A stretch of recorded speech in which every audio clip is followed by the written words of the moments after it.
Hello, mis amores. Y por aquí me acompaña alguien a quien yo admiro mucho, a quien aprecio, a quien de verdad le tengo mucha admiración por la gran labor que hace, pero yo quiero que ustedes lo conozcan mucho mejor, que él mismo se pueda presentar. Quiero darte las gracias por estar conmigo hoy en el programa. Sé que entre tantas ocupaciones uno siempre saca un tiempo para los verdaderos amigos y de verdad quiero agradecerte que puedas compartir también con mi audiencia, que te puedan conocer, que sepan de Melvin, Melvin pastor, Melvin hombre, Melvin humano, Melvin persona, Melvin amigo. Entonces, bueno, ahí está. Ahí los dejo. Bueno, así que también déjame presentarme. Hello, hello, mis amores. Creo que todos en el sur de la Florida en alguna oportunidad hemos escuchado esa expresión en algún reel cuando estábamos haciendo scroll y dijimos, espérate, déjame ver a ver qué es lo que hay aquí. Y encontramos ahí a Lilady Delgado. Gracias, Lili, por tenerme aquí. Mi nombre es Melvin Reyes, como ya lo mencionaba. Estoy contento, feliz de poder compartir con toda esa audiencia, tanto dentro de Estados Unidos como fuera, que sigue el contenido de Lili. Y bueno, hoy estoy aquí en el banquillo, no de los acusados, sino en el banquillo de los invitados. Gracias, sí. Lili.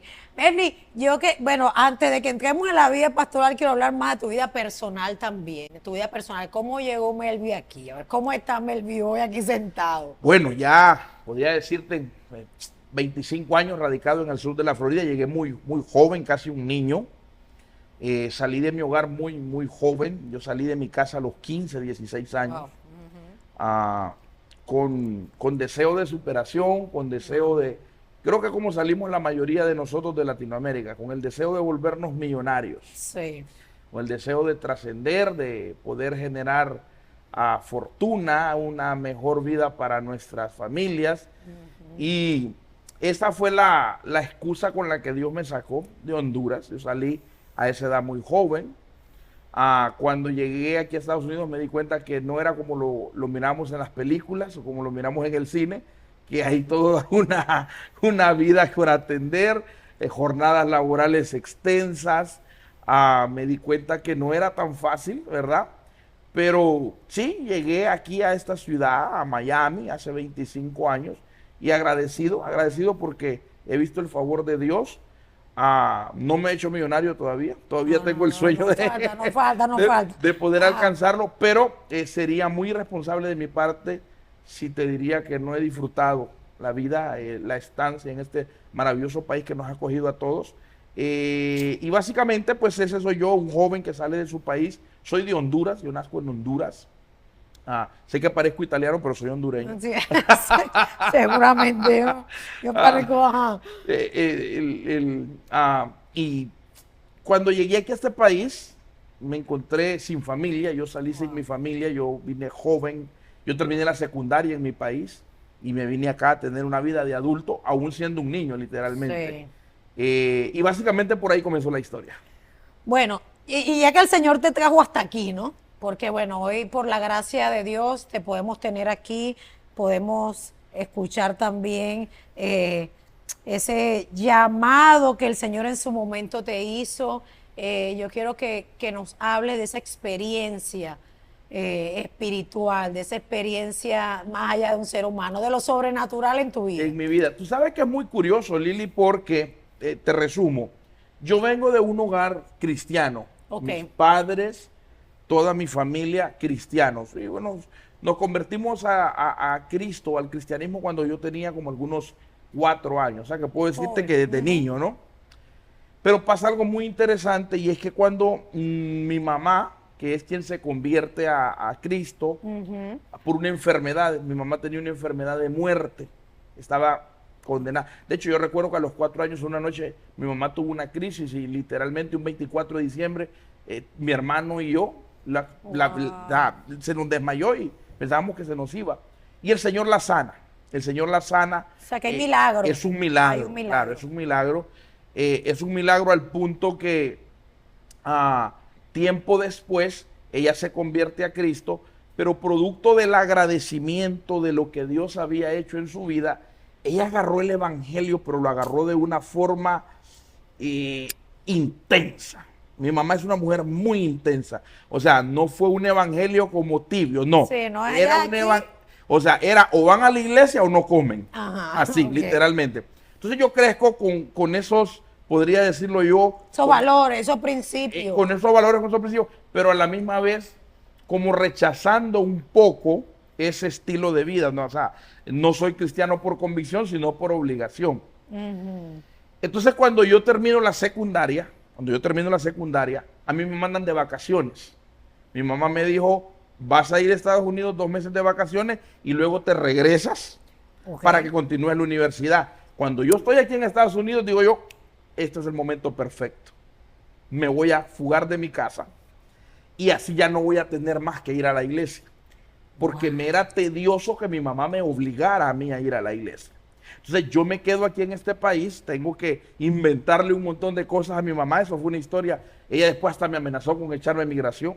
Voy a llamar a migración para que te deporte, porque tú tienes que volver a tu casa. Porque tú tienes, y con todo ese tipo de cosas. Pero mira qué interesante esto, Lili. Yo salgo de mi casa porque no quiero saber nada de Cristo. Pero 7 años más tarde, yo me convierto en un servidor de Cristo. Amén. O sea, salí de mi casa huyendo de Él. Pero te persiguió. Y Él me persiguió. Y es lo que yo, a aquellas personas que nos escuchan, si tú sabes que Cristo, que Dios tiene un llamado y te has resistido, no corras porque Él siempre va a correr más que tú. No te escondas porque Él siempre va a saber dónde encontrarte.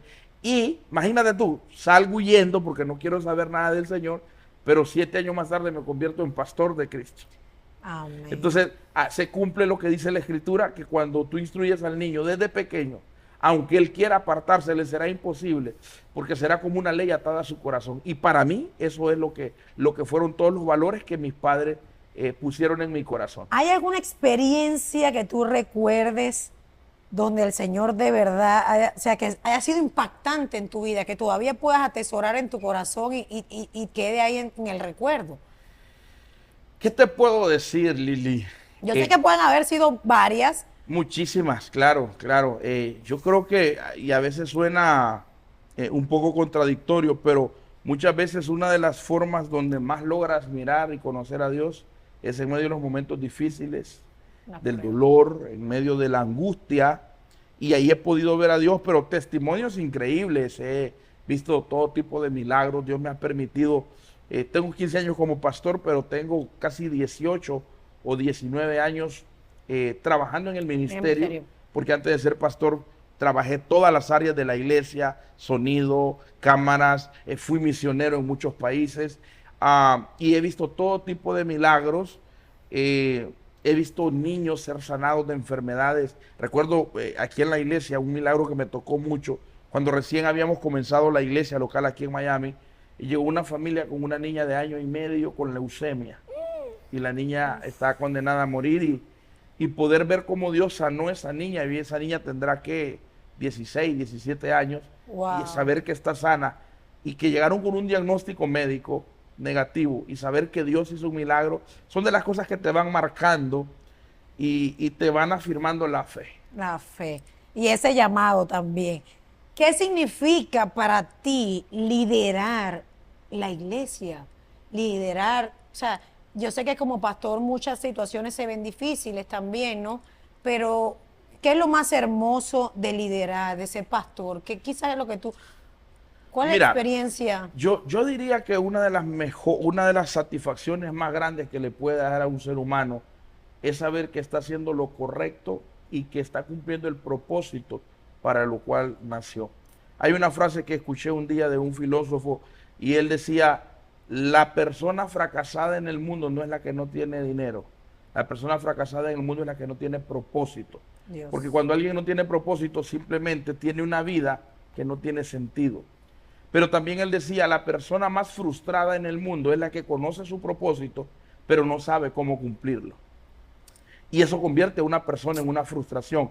Cuando tú sirves a Dios, la mayor satisfacción es que sabes de que estás cumpliendo el propósito por el cual Dios te puso en el vientre de una mujer y te hizo nacer y pasaste todo el proceso, que la vida no es fácil, sí. Pero saber que tú estás cumpliendo algo, o sea, el sentir que tienes una labor, tienes un propósito, creo que esa es la satisfacción más importante. Y luego hay otras, como ver vidas transformadas, ver matrimonios que llegan destruidos y cómo la palabra del Señor los logra restaurar, hijos distanciado de padres, personas con mucho dolor y con mucha heridas en el corazón, y poder ver cómo la palabra hace eso. Y esto es lo interesante, Lili. Ver cómo tú eres un instrumento en las manos de Dios para obrar y para hacer ese tipo de milagros, pero muchas veces Dios te utiliza a ti para sanar a otros de heridas que tú todavía estás padeciendo. O en el proceso. O estás en el proceso de sanidad. Y eso es lo interesante. La Biblia lo describía, decía, bástate de mi gracia porque mi poder se perfecciona en tu debilidad. Incluso, porque por experiencia personal puedo decirlo, muchas veces hemos tenido que dar palabra de aliento a otras personas viviendo procesos personales fuertes, pero el Señor nos lleva en ese proceso de sanidad, yo creo que hasta la muerte. ¿No? Porque siempre hay heridas que sanar, es un proceso de intimidad con Él, y ahí Él muestra. Uno de los momentos más difíciles que haya vivido el ministerio, tu ministerio, uno de los momentos más difíciles como pastor, como iglesia, del que tú quieras hablar. Mira, como este es un podcast de gente muy chévere, te voy a hablar verdades que quizás no las hablara en otro lado. Mira, una de las crisis más fuertes que me ha tocado vivir a mí en el ministerio es que siendo pastor yo tuve que divorciarme. Wow. Y la religión no está preparada para hablar de este tema. No está preparada. Para muchos temas. Sí, para para muchos temas. Y aquí lo abro abiertamente, sin pena, sin vergüenza. A lo mejor voy a ofender la limpieza espiritual, porque no faltará quien diga, uy, ¿cómo ese hombre puede ser pastor y se divorció? Y eso fue un momento muy difícil. Me tuve que enfrentar a un divorcio que no lo busqué. En un divorcio nunca hay culpables. Sí, siempre. Nunca hay culpables, nunca hay ganadores, ni nunca hay perdedores. Lamentablemente sucedieron cosas que me llevaron a tomar la decisión de divorciarme. Yo me tuve que divorciar y tener que lidiar con el estigma religioso, tener que lidiar con el estigma social también, fue muy fuerte. De hecho, cuando yo estoy viviendo esta realidad, yo voy con mi pastor general y le presento la renuncia. Yo le digo, no, yo voy a renunciar porque la religión que había en mí mismo, o sea, por eso yo nunca ataqué al que me cuestionó, me criticó, porque también yo lo hice. Tú mismo lo hiciste contigo. Conmigo mismo, porque la persona más despiadada en el mundo somos nosotros mismos, contra nosotros mismos. Incluso falta de perdón. Exacto. Primero nos cuesta perdonarnos a nosotros mismos. Exactamente. Entonces, el poder lidiar con todo eso, yo presento mi renuncia y mi pastor principal me dice, no se la acepto. No se la acepto porque yo conozco la realidad, yo sé la verdad y definitivamente esto no puede parar lo que Dios hizo en usted. Y esa es la importancia de estar rodeado de gente que tienen un corazón conforme al corazón de Dios. Por eso, aprovecho la oportunidad, quizás me desvío un poco del tema. Si algo le hace falta a la iglesia en general, en todas sus presentaciones, denominaciones, si algo le hace falta a la iglesia hoy es gracia y misericordia. Porque todos tenemos diferentes estándares para medir. Cuando tengo que medir hacia allá tengo una regla, pero cuando tengo que medir hacia adentro es diferente. O sea, todos criticamos el hijo homosexual o la hija lesbiana del vecino, pero cuando es el hijo mío que está atravesando esto, yo mido diferente. Yo quiero que oren por mí. Exactamente. Oren por mi familia. Entonces, ese fue un proceso muy duro, fue un proceso muy difícil. Gracias a Dios, con el pasar de los tiempos pude ver el favor de Dios. Le agradezco a Dios y a mis autoridades en aquel momento, que fueron ellos quienes me sostuvieron, porque yo renuncié y no quería saber nada. Wow. Y ese fue el momento más difícil, pero a resumidas cuentas o al final de la historia, la iglesia creció, hemos aprendido, nos dimos cuenta. Hay cosas en la vida, Lili, que solamente son unciones que tú adquieres o capacidades que tú adquieres. A mí me llamó la atención mucho cuando se crea un antídoto para un veneno, siempre se necesita probar el veneno en alguien. Wow. Y a veces hay venenos que necesitan ser introducidos en vidas. Y la resistencia que esa vida genera a ese veneno es de donde sale la medicina que otros necesitan. Y hoy he podido ayudar a muchas personas que atraviesan esto, a otras cuantas a que eviten llegar a esto, que puedan ver aquellas alarmas en los matrimonios que te llevan Incluso aconsejarnos antes de. Y también aquellos que ya están después de, también poder enseñarles que aún después de hay un futuro y hay esperanza. Entonces, aquello que fue el momento más duro, hoy se convirtió en un antídoto que podemos compartir con otros. Sí, porque uno mediante el proceso y el dolor, uno puede ser luego testimonio para otras personas de donde Dios, la obra que Dios pudo hacer en nosotros. Entonces, Totalmente. ahí es donde uno puede ayudar a las personas y también ser de servicio. Belvi, ¿qué le dirías tú a una persona que en este momento siente que está perdiendo la fe?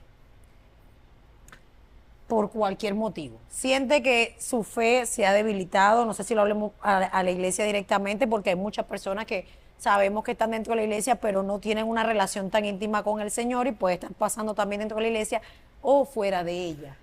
La fe es un elemento universal y que trasciende las religiones. Hay quien puede alimentar la fe fuera de la religión y es válido. Yo respeto la fe de cualquier persona y la fe de cualquier religión, aunque yo soy cristiano, pero yo respeto toda la fe. Me parece que la capacidad de poder creer en algo no tangible es una facultad innata que Dios nos dio a todos los seres humanos. Y yo respeto mucho, yo no cuestiono, aunque yo no crea en la aplicación real de la cosmovisión para mi vida, pero yo respeto que una persona crea, porque me da mucha tristeza cuando una persona no cree. ¿Qué le diría yo a una persona que ha perdido la fe? Cuando alguien pierde la fe, hay un evento que se lo hizo perder. Nadie pierde la fe de la nada.